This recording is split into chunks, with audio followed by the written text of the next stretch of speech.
Hello बच्चों, आप लोगों का स्वागत है डेल्टा साइंस क्लासेस में।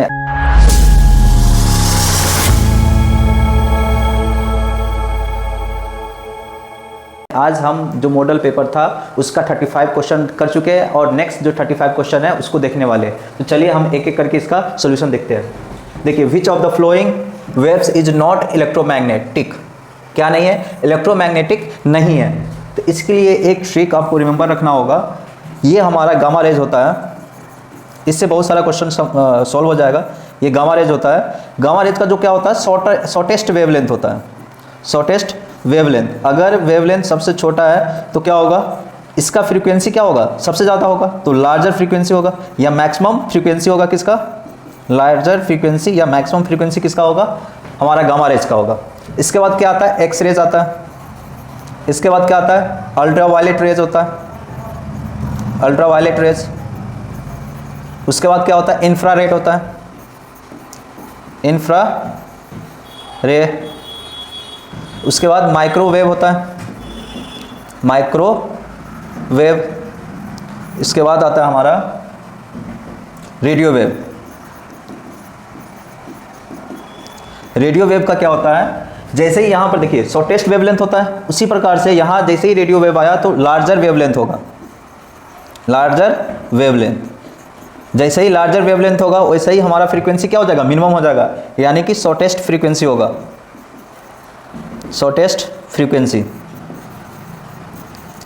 तो ये से ये रिमेंबर आपको रखना है कि जो हमारा इलेक्ट्रोमैग्नेटिक वेव है यही हमारा क्या है, इलेक्ट्रोमैग्नेटिक वेव है। तो आप जानते हैं क्या है, gamma rays, X rays, ultraviolet rays, infrared, microwave and radio wave. और ये भी आपको रिमेंबर रखना है, इससे भी क्वेश्चन आता है कि शॉर्टेस्ट वेव कौन सा है। तो सबसे शॉर्टेस्ट वेव किसका होगा, वेवलेंथ किसका होगा, गामा रेज का। और सबसे मैक्सिमम वेवलेंथ किसका होगा, रेडियो वेव का। या लार्जर वेवलेंथ या सबसे मैक्सिमम वेवलेंथ किसका होगा, रेडियो वेव का होगा। जैसे ही आपका वेवलेंथ क्या होगा, मैक्सिमम होगा, तो हमारा जो फ्रीक्वेंसी होगा वो क्या होगा, मिनिमम होगा, या शॉर्टेस्ट होगा, या हमारा फ्रीक्वेंसी क्या हो जाएगा, मिनिमम हो जाएगा। फ्रीक्वेंसी क्या हो जाएगा, मिनिमम फ्रीक्वेंसी भी लिख सकते हैं आप। किसका, रेडियो वेव का फ्रीक्वेंसी क्या हो जाएगा, मिनिमम फ्रीक्वेंसी हो जाएगा।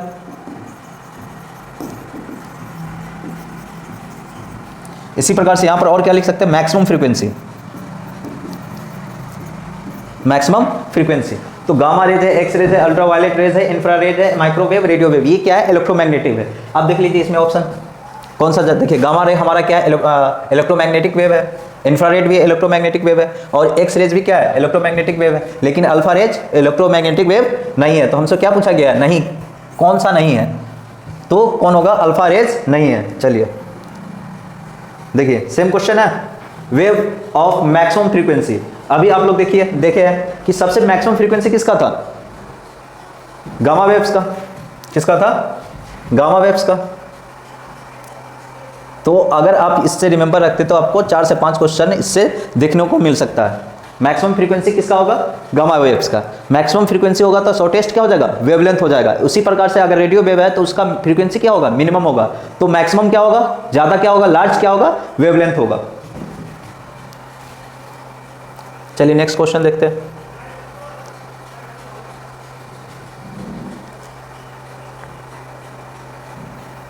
यहां पे देखिए क्या, the direction of transmission of electromagnetic waves. ये देखिए हमारा डायरेक्शन वेव्स का। आप जानते हैं कि एक तरफ क्या होता है, जब भी होता है इलेक्ट्रोमैग्नेटिक फील्ड और मैग्नेटिक फील्ड के relation parallel to the E cross B होगा। अब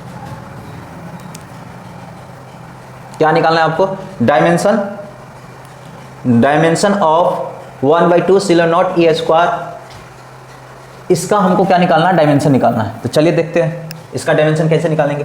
अब सिलो नॉट का वैल्यू कितना होता है जानते हैं, 8.85 गुने 10⁻⁻12 फराइड पर मीटर।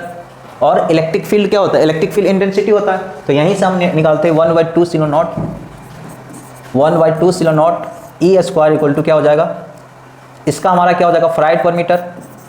अब इसका आप जानते हैं क्या लिख सकते हैं, इसको ई इक्वल टू या तो ग्रेडियंट होता है, वोल्टेज ग्रेडियंट dr/dr। तो इसी को हम क्या लिख सकते हैं, वोल्टेज अपॉन मीटर का होल स्क्वायर। तो यहाँ से हम क्या लिख सकते हैं, 1/2 सिलो नॉट ई स्क्वायर को, ये हमारा क्या है, फ्राइड है। तो फ्राइड को क्या लिख सकते हैं, यहाँ से देखिए Q = CV।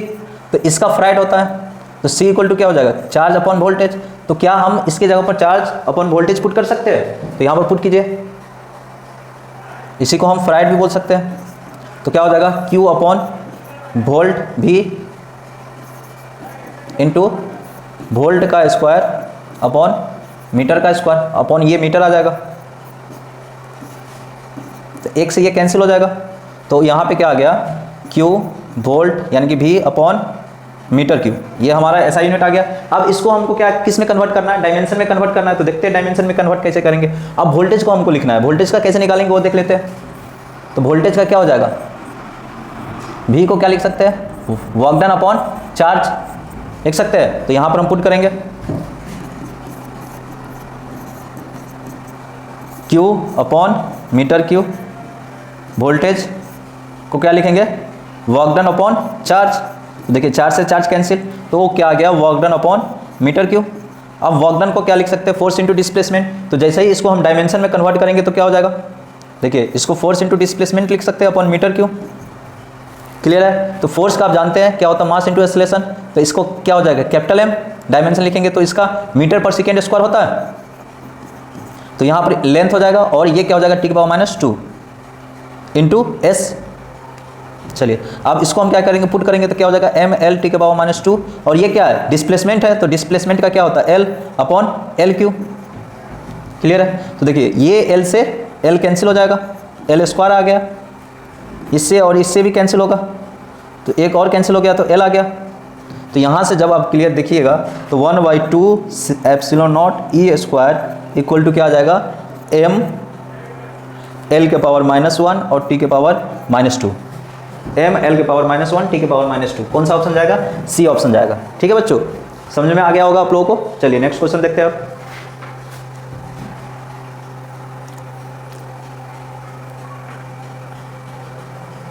देखिए ये क्या कह रहा है क्वेश्चन,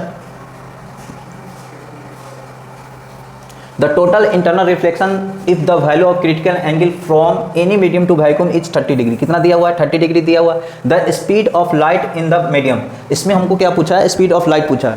तो देखिए कैसे निकालते हैं। आप जानते हैं क्या हो जाएगा वैक्यूम का, आप यहाँ से देख लीजिए, अगर यहाँ से कोई भी जाएगा इंटरनल इसमें रिफ्लेक्शन होगा तो ये सभी का सभी इसमें कन्वर्ट हो जाएगा जो लाइट था। और यही हमारा कौन सा होता है एंगल, 90 डिग्री एंगल होगा। इसी को हम क्या कहते हैं, स्नेल्स लॉ कहते हैं, जिससे हम क्रिटिकल एंगल निकालते हैं। तो क्या हो जाएगा, μ1 sin θc इक्वल टू क्या हो जाएगा, μ2 sin थीटा। और ये थीटा कितना होता है, 90 डिग्री होता है। तो यहाँ से हमारा क्या आ जाएगा, sin theta, speed of light पूछा है, sin θc इक्वल टू μ2/μ1 और कितना हो जाएगा 1। अब देखिए ये हमारा क्या है, μ2 किसी ने एयर मीडियम में होगा, तो यहाँ पे हमारा क्या हो जाएगा 1/μ1। अब μ1 हो गया। अब देखिए यहाँ से हमको निकालना है, वेल अब इसको हम क्या लिख सकते हैं, sin θc equal to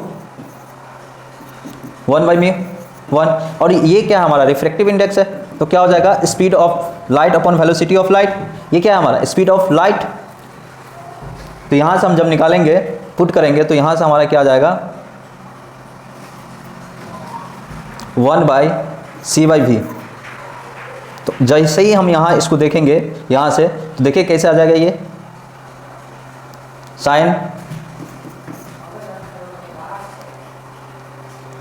sign 30 degree equal to v/c। और हमको क्या निकालना, v का वैल्यू निकालना है। तो v इक्वल टू क्या हो जाएगा, c इंटू 1/2। साइन 30 डिग्री का वैल्यू कितना होता है, 1/2। तो v इक्वल टू, अब c का वैल्यू कितना होता है, 3.8 × 10⁸ तो ये 1.5 × 10⁸ मीटर पर सेकेंड। तो कौन सा ऑप्शन जाएगा हमारा, ये ऑप्शन जाएगा, बी ऑप्शन जाएगा। समझ में आ गया होगा बच्चों। चलिए एक बार देख लीजिए। चलिए नेक्स्ट क्वेश्चन देखते हैं आप।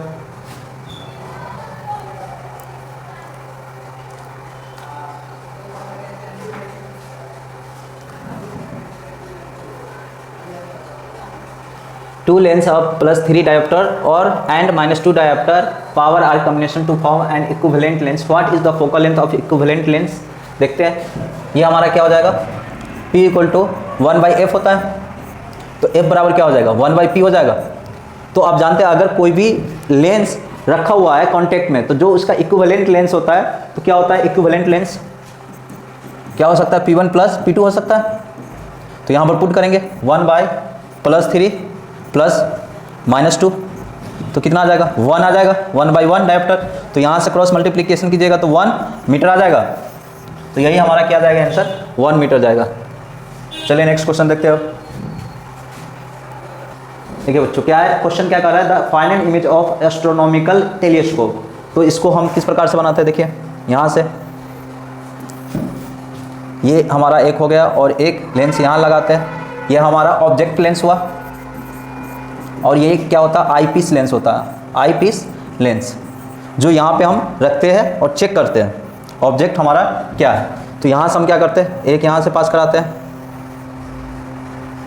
फिर यहाँ से ये इस प्रकार से चला जाता है, और एक यहाँ से कट करते हैं और इस प्रकार से चला जाता है। अब यहाँ से एक एफ नोट बचा, फिर यहाँ से हम क्या करते हैं, एक डॉटेड लाइन यहाँ से दिखाते हैं, जो हमारा यहाँ से आके यहाँ इमेज फॉर्म करता है। इसी को जो आप देख रहे हैं ये कैसा है, वर्चुअल है कि नहीं, कैसा है, वर्चुअल है, और किस प्रकार का है, उल्टा है, तो हम क्या कहते हैं, इन्वर्टेड है। क्या कहते हैं, इन्वर्टेड। तो यही हमारा क्या हो जाएगा, एस्ट्रोनॉमिकल टेलीस्कोप में क्या होता है, हमारा जो इमेज फाइनल इमेज बनता है वो कैसा बनता है, वर्चुअल बनता है, और कैसा होता है, इन्वर्टेड बनता है। क्लियर है बच्चों। चलिए नेक्स्ट क्वेश्चन देखते हैं।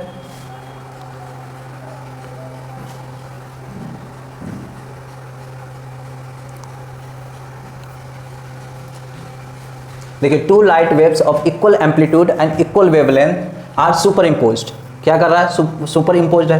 The amplitude of resultant wave is maximum. क्या होना चाहिए, मैक्सिमम होना चाहिए। तो फेज डिफरेंस बिटवीन देम, देखिए ये क्वेश्चन आपको हम बताए होंगे, a1 का स्क्वायर प्लस a2 का स्क्वायर, जब रिजल्टेंट निकालते 2a1 a2 cos फाई होता है। अगर हम इसको देखेंगे तो a स्क्वायर इक्वल टू क्या हो जाएगा, a1 का स्क्वायर प्लस a2 का square plus 2a1 a2 cos phi.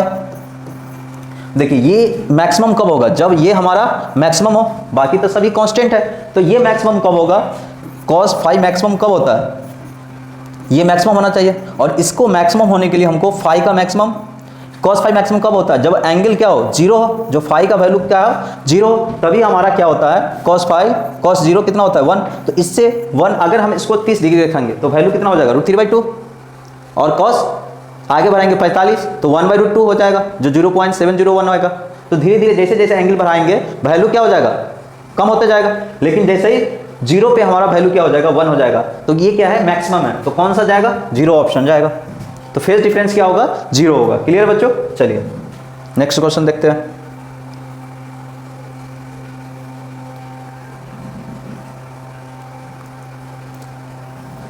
देखिए, which phenomenon supports the transverse nature of light waves. आप जानते हैं कि जो ट्रांसवर्स नेचर ऑफ लाइट होता है ये किस प्रकार से मूव करता है, ये दोनों डायरेक्शन में मूव करता है, इधर भी और इस डायरेक्शन में आगे भी बढ़ता है, और अपवर्ड और डाउनवर्ड दोनों तरफ में क्या करता है, मूव करता है, अब भी जाता है और आगे भी बढ़ता रहता है, अब भी जाता है और आगे भी बढ़ता रहता है। यही हमारा क्या होगा, इसमें किस में होता है, रिफ्लेक्शन में तो ऐसा होता नहीं। इंटरफेरेंस क्या होता है, जब दो लाइट एक दूसरे को कट करता है उसी को हम क्या कहते हैं, इंटरफेरेंस कहते हैं। तो ये किस में होता है, पोलराइजेशन में होता है। किस में होता है, पोलराइजेशन में होता है। ये कौन सा प्रोसेस है, पोलराइजेशन, जिसमें लाइट क्या करता है, अप और डाउन दोनों तरफ मूव करता है, और फिर क्या होता है, आगे भी बढ़ते जाता है। क्लियर बच्चों। तो क्या होगा, पोलराइजेशन होगा। आप देख लीजिए, ये उसी पे क्वेश्चन है। क्या अभी देखिए, polarization, vibration of the plane और पोलराइजेशन प्लेन। देखिए ये हमारा क्या हो गया, वाइब्रेशन हो रहा है अप और डाउन, और ये क्या होगा, पोलराइजेशन प्लेन हो गया। वाइब्रेशन करते हुए क्या कर रहा है, आगे बढ़ रहा है, वाइब्रेशन करते हुए क्या कर रहा है, आगे बढ़ रहा है। तो इसी को हम क्या कहते हैं, कितना एंगल पर कर रहा है। देखिए ये अप डाउन हुआ तो कितना एंगल बना रहा है, 90 डिग्री बना रहा है कि नहीं। तो ये कौन सा ऑप्शन जाएगा, सी ऑप्शन जाएगा। बच्चों कौन सा ऑप्शन जाएगा, सी ऑप्शन जाएगा। क्लियर है। चलिए नेक्स्ट क्वेश्चन देखते हैं आप।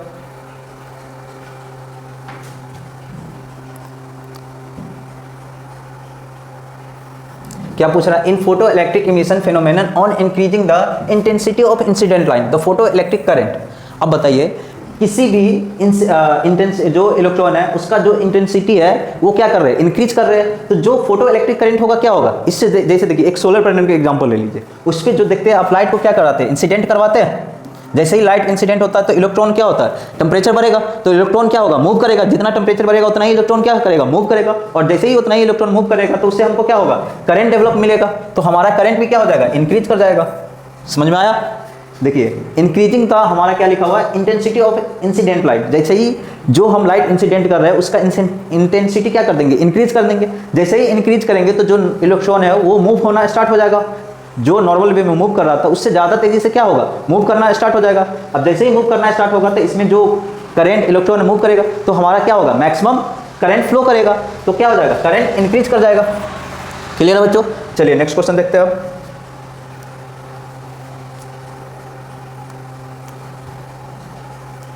देखिए वेवलेंथ ऑफ मैटर वेव, अब ये डी ब्रोगली इक्वेशन से आता है, किससे आता है, डी ब्रोगली इक्वेशन।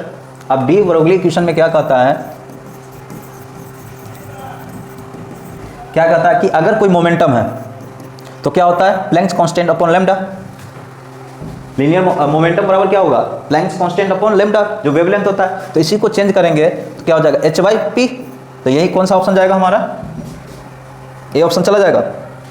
चलिए नेक्स्ट क्वेश्चन देखते हैं। The angular momentum of electron in stationery orbit energy level of the hydrogen atom is. देखिए ये हमारा क्या पूछा है, एनर्जी लेवल पूछा है। तो एनर्जी लेवल का फॉर्मूला क्या होता है, n final minus n initial equal to h by 2 pi. तो ये किसका पूछ रहा है, हाइड्रोजन एटम का। तो ये क्या बोल रहा है कि जो हमारा स्टेशनरी एनर्जी लेवल है, तो स्टेशनरी है, जो हमारा एनर्जी लेवल है क्या है, स्टेशनरी है। तो यहाँ पे हमारा क्या हो जाएगा, इनिशियल तो 0 हो जाएगा और ये क्या हो जाएगा 1 माइनस 0 इंटू h बाई 2 पाई।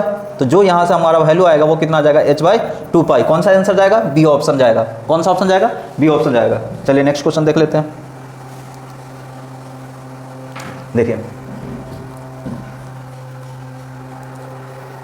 देखिए Lyman series in hydrogen spectrum lies in. देखिए जब भी ये क्वेश्चन हम लोग नोट्स में भी लिखवा देते हैं कि जो लाइमन है और बाल्मर में क्या होता है, बाल्मर सीरीज में हमारा इंफ्रारेड रीजन होता है, जबकि हमारा जो लाइमन सीरीज होता है उसमें क्या होता है, अल्ट्रा वायलेट रीजन होता है।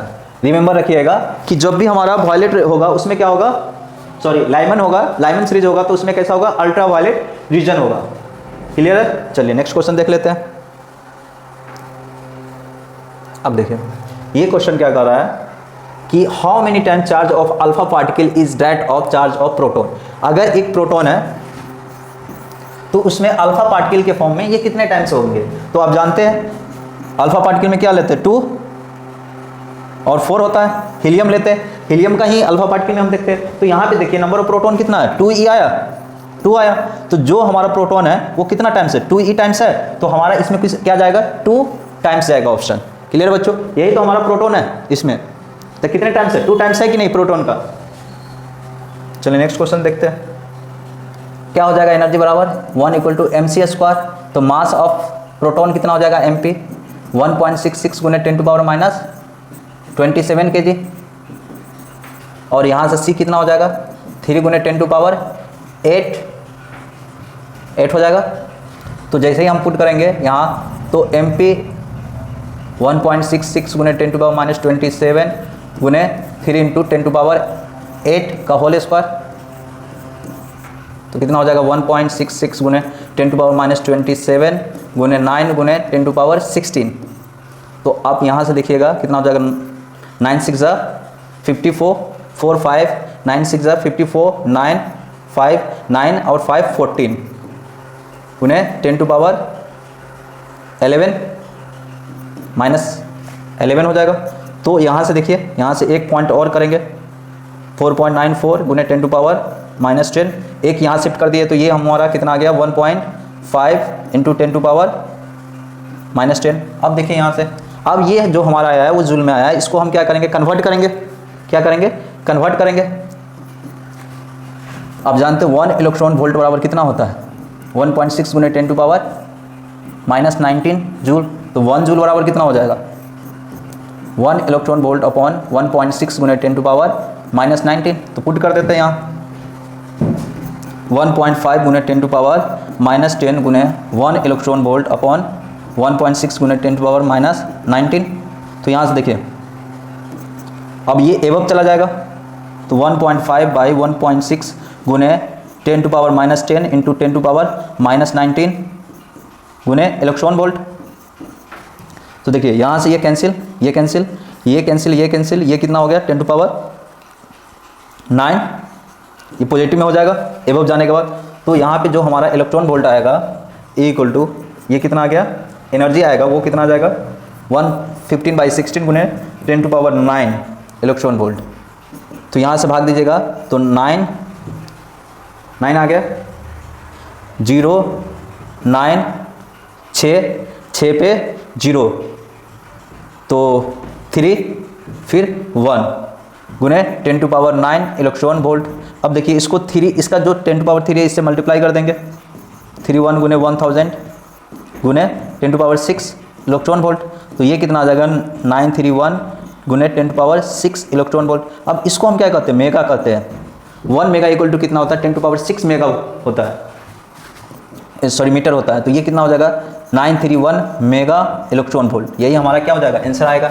ये कौन सा ऑप्शन जाएगा, ये 9 से 13 है और ये 391 है। तो आप ऑप्शन देख के टिक मारिएगा। कितना जल्दीबाजी में क्या होगा कि 913 मार दीजिएगा। इसलिए जो है क्वेश्चन बनाने के बाद 1 मिनट देख के ऑप्शन को करेक्ट मारना है। ऐसा ना हो कि जल्दीबाजी में सी मार के आ जाए आप लोग और बना हुआ क्वेश्चन क्या हो जाएगा, गलती हो जाएगा। ठीक है, चलिए नेक्स्ट क्वेश्चन देखते हैं। अब समझ में आ गया होगा आप लोगों को। चलिए, source of radiation energy of the sun. अब जानते हैं हेलियम हाइड्रोजन का क्या होता है, फ्यूजन होता है सन में, तभी हमारा क्या होता है एनर्जी का रेडिएशन होता है। तो क्या ऑप्शन जाएगा, डी ऑप्शन जाएगा। चलिए नेक्स्ट क्वेश्चन देखते हैं। P type semiconductor is electricity. अगर कोई पी टाइप सेमीकंडक्टर है तो वो क्या देगा, is P type semiconductor is electricity. Electricity में क्या होता है, न्यूट्रल होता है। ये क्लियर है। चलिए नेक्स्ट क्वेश्चन देख लेते हैं। अब देखिए बैरियर पोटेंशियल। बैरियर पोटेंशियल क्या होता है पहले ये समझ लीजिए। बैरियर पोटेंशियल उसको कहते हैं कि जो डिप्लेशन लेयर होता है या इलेक्ट्रिक फील्ड जिस पे अप्लाई होता है, उस इलेक्ट्रिक फील्ड को इलेक्ट्रॉन को क्रॉस करने के लिए जिस पोटेंशियल की जरूरत होता है उसी को हम क्या कहते हैं, बैरियर पोटेंशियल कहते हैं। एक बार और रिपीट कर देता हूं समझ लीजिए। इलेक्ट्रॉन को जिस इलेक्ट्रिक फील्ड को क्रॉस करने के लिए जिस पोटेंशियल को जरूरत होता है उसी को हम क्या कहते हैं, पोटेंशियल, बैरियर पोटेंशियल कहते हैं। तो कौन सा होगा। अब देखिए जर्मेनियम के केस में बैरियर पोटेंशियल कितना होता है, 0.3 होता है। जर्मेनियम के केस में कितना होगा, 0.3 वोल्ट होगा। और सिलिकॉन के केस में कितना होता है, 0.7 वोल्ट होता है। सिलिकॉन के केस में कितना होगा, 0.7 वोल्ट होता है। क्लियर बच्चों। चलिए रिमेंबर रखिएगा इसको अच्छे से। चलिए नेक्स्ट क्वेश्चन देख लेते हैं अब। The value of amplitude modulation index is. जो एम्पलीट्यूड मॉड्यूलेशन इंडेक्स होता है ये कितना से कितना के बीच में लाई करता है, 0 से 1 के बीच में लाई करता है। कितना से कितना के बीच में लाई करता है बच्चों, 0 से 1 के बीच में लाई करता है। चलिए नेक्स्ट क्वेश्चन देखते हैं अब। कितना है, चलो बच्चों एक नेक्स्ट क्वेश्चन देख लेते हैं। क्या है question. If a charge on sphere is 10 microfarad then electric flux on its surface is. एक क्या है हमारा स्फीयर सरफेस है, एक स्फीयर है, इसके ऊपर क्या है, चार्ज है सरफेस के ऊपर, चार्ज है। यहाँ पे हमारा सेंटर है, सेंटर से डिस्टेंस कितना r होगा। अगर ये किसी सरफेस एरिया से चार्ज पास कर रहा है तो क्या मानेंगे, ये d है। तो आप जानते हैं कि फ्लक्स बराबर क्या होता है, फ्लक्स बराबर क्या होता है, n/d है। जैसे ही हमारा यहाँ पे देखिए जिस डायरेक्शन में हमारा फ्लक्स है, फ्लक्स का डायरेक्शन उसी डायरेक्शन में हमारा क्या होगा, एरिया होगा। तो जो एंगल होगा दोनों के बीच का A/dA क्या हो जाएगा, cos थीटा। अगर हम यहाँ से A ही ले ले तो थीटा कितना है, 0 हो जाएगा। तो यहाँ से EA बराबर EA cos 0। तो क्या हो जाएगा, आप जानते हैं यहाँ पे इलेक्ट्रिक फील्ड इंटेंसिटी कितना होगा, 4πε0 r² इंटू एरिया कितना हो जाएगा, स्फीयर है तो स्फीयर का एरिया कितना होगा, 4πr² इंटू 1। अब देखिए r² से r² कैंसिल। और यहाँ से देखिए अब इसको हम क्या कर सकते हैं, 1/4πε0 इंटू 4π/Q। और इसका वैल्यू आप जानते हैं कितना होता है, k कहते हैं इसको, k इंटू 4π/Q। अब k का वैल्यू आप जानते हैं कितना होता है, q का वैल्यू 9 गुने 10⁹ और q कितना दिया हुआ है, 10 माइक्रोफैराड दिया हुआ है। तो 10 गुने 10⁻⁻6। तो पुट कर देंगे तो कितना आ जाएगा, 9 गुने 10⁻9 गुने 4π गुने 10 इंटू 10⁻⁻6। तो देखिए यहाँ पर कितना हो जाएगा, 9 4π 36 पाई गुने कितना हो जाएगा, 10⁻, देखिए यहाँ 10 है, 10⁻4 हो जाएगा। देखिए 9 और 1 यहाँ 10 है तो कितना हो जाएगा, 10 का पावर 10 इंटू 10⁻⁻6। तो 10 का पावर कितना हो जाएगा, 10 माइनस 6, तो कितना आ जाएगा 36 pi into 10 to power 4। Clear बच्चों, फ्लक्स है, ये आ गया हमारा आंसर। न्यूटन मीटर स्क्वायर पर कूलम लिख सकते हैं। अब एक मेथड और है इसको सोल्व करने का, गॉस थ्योरम से। चलिए उस मेथड को भी देख लेते हैं गॉस थ्योरम से, इससे जल्दी बन जाएगा। मेथड 2, ये मेथड हमारा क्या हो गया, फर्स्ट हो गया। अब मेथड 2 देखिए, गॉस थ्योरम क्या देखेंगे, गॉस थ्योरम अप्लाई करेंगे। गॉस थ्योरम क्या करता है, flux equal to Q by epsilon naught, किसी भी 1 by epsilon naught, Q times 1 by epsilon naught होता है, तो यहाँ लगा देंगे। अब देखिए यहाँ से हमारा आंसर किस में दिया हुआ, पाई में दिया हुआ है, तो हम क्या करेंगे 4 पाई से ऊपर भी मल्टीप्लाई करेंगे, 4 पाई से नीचे भी मल्टीप्लाई करेंगे, क्या आ जाएगा 4 पाई सिलो नॉट आ जाएगा। और चार्ज कितना है 10 गुने 10 टू पावर माइनस 6, तो 4 पाई 1 बाई 4 पाई सिलो नॉट गुने 4 पाई गुने 10 गुने 10 से ये कैंसिल हो जाएगा, तो कितना आ जाएगा -5 आ जाएगा। अब इसका वैल्यू कितना होता है, अब लोग जानते हैं 10 पावर 9 गुने 4 पाई गुने 10 पावर -5, इससे ये कैंसिल हो जाएगा, तो कितना आ जाएगा 10 पावर 4 आ जाएगा। और ये 9 गुने 4 36 पाई गुने 10 पावर कितना आ जाएगा 4 आ जाएगा। यही आपका क्या हो जाएगा, आंसर हो जाएगा। जो मेथड आपको इजी लगे वो आप समझ लीजिए और उससे क्वेश्चन क्या कर लीजिएगा, सोल्व कर लीजिएगा। तो कौन सा ऑप्शन जाएगा आपका, ए ऑप्शन जाएगा। क्लियर बच्चों, ये दोनों मेथड फर्स्ट मेथड 2 ये बिल्कुल कॉन्सेप्ट है, ये गॉस थ्योरम के बेसिस पे डेवलप किया है। तो यहाँ पर बस 4 पाई से आपको दोनों ऊपर नीचे क्या करना होगा, मल्टीप्लाई करना होगा, बस इससे आपका क्वेश्चन क्या हो जाएगा, सोल्व हो जाएगा। तो दोनों आपको दोनों मेथड बता दिए, आपको जो अच्छा लगे उससे सोल्व कर लीजिएगा। ठीक है बच्चों, चलिए नेक्स्ट क्वेश्चन। अब देखिए ये पूछ रहा है unit of product self inductance of L and angular frequency. आप जानते हैं यूनिट पूछ रहा है, प्रोडक्ट ऑफ ओमेगा और एल का क्या बोलते हैं, एक्सेल बोलते हैं, और इसका यूनिट क्या होता है, ओम होता है। तो हमारा क्या हो जाएगा ऑप्शन ओम। अब देखिए ये क्वेश्चन एक अच्छा है, magnifying power of lens dioptre, magnifying और पावर ऑफ मैग्नीफाइंग लेंस, और पावर कितना है 12 डायोप्टर है, तो कितना होगा 12 डायोप्टर। देखिए P इक्वल टू क्या होता है 1/f होता है, तो 1f बराबर कितना हो जाएगा 1/12। अब यहाँ पे ये क्वेश्चन में ना थोड़ा मिस्टेक है, जो ऑप्शन होना चाहिए आपका वो सब क्या होना चाहिए, सेंटीमीटर में होना चाहिए। क्या होना चाहिए, सेंटीमीटर। अगर ये सेंटीमीटर में नहीं रहेगा तो देखिए ये हमारा फ्रीक्वेंसी हो गया। अब हमको क्या पूछा है, मैग्नीफाइंग पावर, तो मैग्नीफाइंग पावर बराबर क्या होता है 1 प्लस d/f, ये d मिनिमम डिस्टेंस होता है, तो आप जानते हैं d बराबर कितना होगा 25 सेंटीमीटर। तो यहां से हम पुट करेंगे 1 प्लस, सॉरी इसमें साइन नहीं होगा, सही ऑप्शन है। चलिए बच्चों एक नेक्स्ट क्वेश्चन देखते हैं, क्या the magnifying power of A magnifying lens of power कितना है 12 डायोप्टर है, तो P इक्वल टू कितना है 1/f होता है, तो F इक्वल टू कितना हो जाएगा 1/P, तो ये कितना हो जाएगा 1/12। अब ये याद रखिएगा ये डायोप्टर में तो क्या आता है मीटर में आता है। तो आगे आप देखिए, तो इसको अगर हम सेंटीमीटर में कन्वर्ट करेंगे, अब सेंटीमीटर में क्यों करें, क्योंकि आप जानते हैं यहाँ फार्मूला क्या होता है 1 प्लस d/f होता है। तो यहाँ जो d है वो मिनिमम डिस्टेंस कितना होता है 25 सेंटीमीटर, तो ये सेंटीमीटर में, इसलिए हम इसको भी क्या करेंगे सेंटीमीटर में कन्वर्ट करेंगे।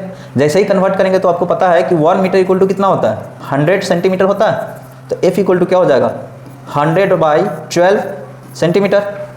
आप इस फार्मूला में पुट कीजिए और आंसर आपको आ जाएगा 1 प्लस 25/100/12, 1 प्लस यहाँ से देखिए कैंसिल कीजिएगा कितना आ जाएगा 4, तो 1/4 गुने 12 3, तो कितना आ गया 1 प्लस 3 इक्वल टू कितना आ जाएगा 4 आ जाएगा। कौन सा ऑप्शन जाएगा आपका, ए ऑप्शन जाएगा। समझ में आ गया बच्चों, चलिए देख लीजिए आप लोगों को समझ में आ गया होगा। चलिए वीयरस्टर लॉ क्या होता है, आप लोगों को पता ही होगा, वीयरस्टर लॉ के बारे में पढ़े होंगे, आप लोग पढ़े होंगे। क्या होता है म्यू इक्वल टू 10 IP होता है, कौन सा ऑप्शन जाएगा, यही ऑप्शन जाएगा। चलिए if the length of potential metre wire is increase the balance will be obtain from, किससे ऑब्टेन होगा बैलेंस, हमारा जैसे ही हमारा पोटेंशियल वायर इंक्रीज करेगा जो हमारा बैलेंस लेंथ विल भी क्या ऑब्टेन हो जाएगा, ये हमारा लार्ज इंक्रीज हो जाएगा। अब नंद गेट देख लेते हैं, नंद गेट के बारे में दिया हुआ देखिए, जो हमारा नंद गेट होता है किस प्रकार से बनता है, इस प्रकार से बनता है। ये हमारा क्या होता है एक इनपुट हो गया, ये हमारा आउटपुट हो गया, तो जो इसका प्रोडक्ट आता है वो क्या होता है A.B अपॉन बार, AB का बार। अब देखिए ये कैसे बनता है सो समझिए, इसमें आप 2 गेट को ऐड करते हैं नंद गेट में, एक एंड गेट को, सॉरी एक किसको ऐड करते हैं, एंड गेट को, ये हमारा कौन सा गेट है, एंड गेट है, और एक नॉट गेट को ऐड करने के बाद इस प्रकार से बना लीजिए, इसको ऐड करने के बाद हमारा क्या होता है, नंद गेट बनता है। तो एंड और नॉट का मतलब अगर ये ए है ये बी है तो इसका प्रोडक्ट क्या आएगा, ए बी आएगा, और इसका जो प्रोडक्ट आएगा वो फाइनली प्रोडक्ट क्या आ जाएगा, ए बी का बार। क्लियर है बच्चों? तो यहां आपका कौन सा ऑप्शन जाएगा, सी ऑप्शन जाएगा। चलिए नेक्स्ट क्वेश्चन देखते हैं। A plane wave front is a part of, देखिए अगर कोई प्लेन वेव फ्रंट होता है वो क्या होता है, स्फेरिकल भी होता है और सिलेंड्रिकल भी होता है। तो इसका कौन सा ऑप्शन जाएगा, सी ऑप्शन जाएगा, स्फेरिकल भी जाएगा और सिलेंड्रिकल भी जाएगा। चलिए नेक्स्ट क्वेश्चन देख लेते हैं। यही देखिए, यही कौन सा गेट है, नंद गेट है। कौन सा गेट है, नंद गेट इसको बोलते हैं। तो इसका जो आउटपुट देखिए, अभी ये क्वेश्चन था, इसको क्या किया, क्वेश्चन को थोड़ा सा घुमाया, बस फिगर दे दिया और इसको आउटपुट को क्या कर दिया, चेंज कर दिया। जो अभी आउटपुट देखे थे क्या था, ए बी का बार था। अब जैसे ही इसको हम कन्वर्ट करेंगे तो ए बार प्लस बी बार में देखिए ये आएगा, और ये इसमें ऑप्शन में है, ये ऑप्शन आपका बी है, बी ऑप्शन जाएगा। तब क्या कर रहा है कि velocity of light in air and water, देखिए वेलोसिटी ऑफ एयर में कितना है, 3 × 10⁸, और वेलोसिटी ऑफ वाटर में कितना है, 2 × 10⁸। तो पूछ रहा है कि what should be critical angle. आप जानते हैं क्रिटिकल एंगल क्या होता है, स्नेल लॉ से आता है। क्या होता है कि अगर कोई रे यहां से इंसिडेंट हो रहा है और ये पूरे क्या हो जाए, 90 डिग्री हो जाए, कितना हो जाए, 90 डिग्री हो जाए।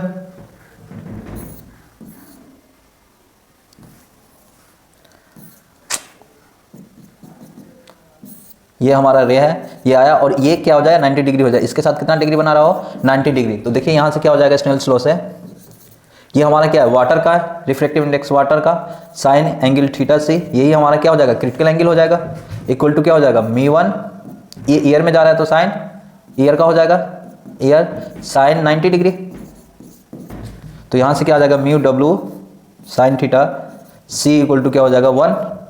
ईयर का रिफ्रैक्टिव इंडेक्स 1 होता है और इसका भी 1, तो साइन थीटा बराबर क्या हो जाएगा हमारा 1/μw। जब इसका 1/μw लिखेंगे तो क्या होगा, सी ऑफ भी W, यानी कि ये सी क्या है, velocity of air upon velocity of water. तो ये इसी को हम क्या कहते हैं, स्पीड ऑफ लाइट कहते हैं। तो ये हमारा हो जाएगा VW/c। तो अब हम यहाँ पे देखिए, यहाँ से साइन थीटा सी बराबर कितना हो जाएगा, VW/c। VW कितना है, 2 × 10⁸, और c कितना है, 3 × 10⁸। कैंसिल कर दीजिए दोनों का, कितना आ जाएगा, थीटा सी बराबर साइन इनवर्स 2/3। ऑप्शन कौन सा जाएगा, ये हमारा डी ऑप्शन जाएगा। क्लियर बच्चों? चलिए नेक्स्ट क्वेश्चन देख लेते हैं। अब पूछा है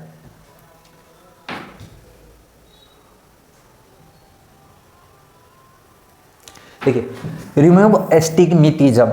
देखिए क्या होता है एस्टिग्मेटिज्म, अगर कोई लेंस है, आप जानते हैं अगर ये हमारा लेंस है तो जो ये यहाँ पे हमारा नर्व हो जाएगा, यहाँ से कोई रे पास हो रहा है, तो जो हमारा इमेज बनता है ये आता है, और जो इमेज बनता है इस पे बनना चाहिए, रेटिना पे बनना चाहिए इमेज।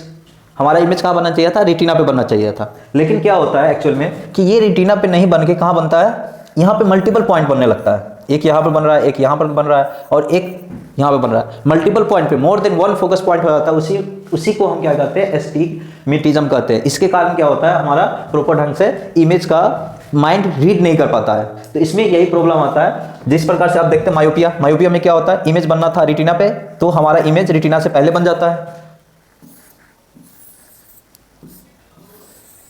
ये हमारा इमेज बनना था कहाँ, रेटिना पे बनना था, तो ये इमेज कहीं यहाँ बन गया। तो ये कौन सा केस का होता है, ये हमारा किस में होता है, इस प्रकार से होता है। तो इस मायोपिया के केस में होता है।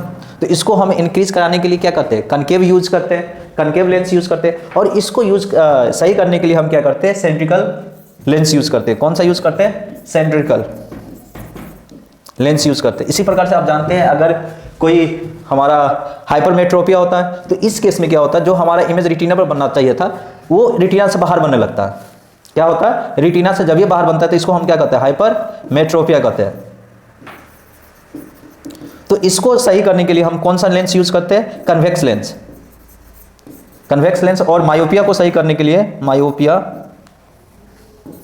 मायोपिया को सही करने के लिए कौन सा यूज करते हैं? Concave lens, concave. आप एक जानते हैं प्रेस बायोपिया होता है, तो प्रेस बायोपिया में क्या होता है, जिसको निकट दृष्टि दोष यानी कि शॉर्ट साइटनेस और दूर दृष्टि दोष जिसको कहते हैं फोर साइटनेस, दोनों इशू होता है, यानी कि उसको नियर को भी नहीं दिखता और दूर का भी नहीं दिखता, उसी को हम क्या कहते हैं? प्रेस बायोपिया कहते हैं।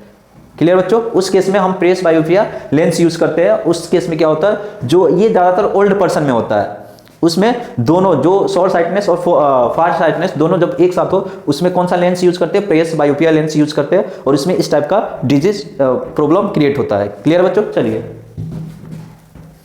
Next question. ये तो समझ में आ गया कि कौन सा जाएगा? सिलिंड्रिकल लेंस जाएगा। Which colour has maximum refractive index for glass? अगर कोई ग्लास में है तो किसका मैक्सिमम रिफ्रैक्टिव इंडेक्स होगा?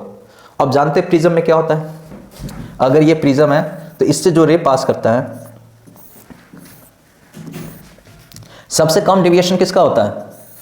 रेड लाइट का होता है, और सबसे ज्यादा डिविएशन वायलेट का होता है। अब जानिएगा कि जिसका रिफ्रैक्टिव इंडेक्स किसका ज्यादा होगा, जिसका डिविएशन ज्यादा होगा उसी का हमारा क्या होगा? रिफ्रैक्टिव इंडेक्स ज्यादा होगा। तो इसमें देखिए सबसे ज्यादा डिविएशन किसका हो रहा है? वायलेट का हो रहा है, तो जो सबसे ज्यादा मैक्सिमम रिफ्रैक्टिव इंडेक्स किसका होगा? वायलेट कलर का होगा। चलिए नेक्स्ट क्वेश्चन देख लेते हैं। देखिए ये फ्रेंच विथ बोल रहा है, विथ ऑफ इंटरफेरेंस फ्रेंच। तो इंटरफेरेंस फ्रेंच क्या होता है ये देख लेते हैं। ये क्या होता है? Beta equal to lambda d upon small D.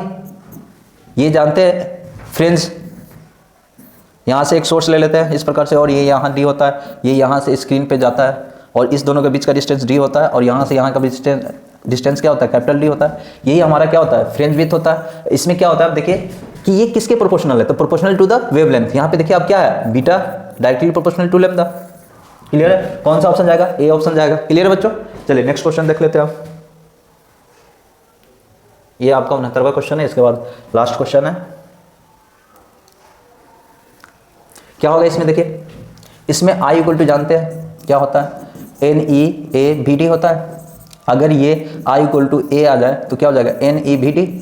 अब इसी को हम क्या कहते हैं? करंट डेंसिटी कहते हैं। करंट अपॉन एरिया क्या कहलाता है? करंट डेंसिटी, जो होता है J बराबर NeVD। अब J इक्वल टू क्या होता है? सिग्मा E होता है, इलेक्ट्रिक फील्ड। अब इसको जैसे ही पुट करेंगे E इक्वल टू NeVD, तो हमारा E क्या आएगा? इसमें क्या पूछा है?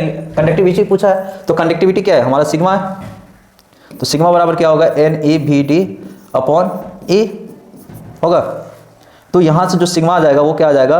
NeVD upon E। यही हमारा क्या है? रिलेशन पूछा है कि कौन सा ऑप्शन जाएगा? बताइए कौन सा ऑप्शन जाएगा? बी ऑप्शन जाएगा। आप लोगों को समझ में आ रहा होगा। और एक बात है कि जो 5 नंबर का जो क्वेश्चन आता है उसके लिए हम क्या कराएंगे? 15 क्वेश्चन आप लोगों को करवाएंगे, पूरे गेस करके 15 क्वेश्चन करवाएंगे। उसमें आपको 3 क्वेश्चन बोर्ड एग्जाम में मिल जाएगा, ठीक है? तो वहां से आपको 15 नंबर कंफर्म है। अगर हम 15 को क्वेश्चन कराएंगे, उस क्वेश्चन को आप देख लेते हैं अच्छे ढंग से और उसको प्रैक्टिस कर लेते हैं 1-2 बार, तो वो उसमें से 15 क्वेश्चन में से जो 3 क्वेश्चन आएगा वो 100% आपसे बन जाएगा। और 3 क्वेश्चन आता ही है 100%। ठीक है बच्चों? तो आप बने रहिए इस चैनल पर और क्वेश्चन को सोल्व करते रहिए। देखिए नेक्स्ट क्वेश्चन क्या है? In LCR circuit energy loss takes place. देखिए एक LCR सर्किट है, ये हमारा क्या है? LCR सर्किट है। अब इसमें सप्लाई दीजिएगा, तो देखिए इसमें एनर्जी लॉस किसके कारण होगा? आप जानते हैं ये क्या है? इंडक्टर है, ये क्या है? मैग्नेटिक है, कैपेसिटर है। तो कैपेसिटर में जो एनर्जी स्टोर होता है, कौन सा एनर्जी स्टोर होता है? इलेक्ट्रोस्टैटिक एनर्जी स्टोर होता है। और ये क्या है? इंडक्टर है। इंडक्टर में जो एनर्जी स्टोर होता है कैसा होता है? मैग्नेटिक। तो ये इस दोनों से क्या होगा? ऑसिलेशन होगा।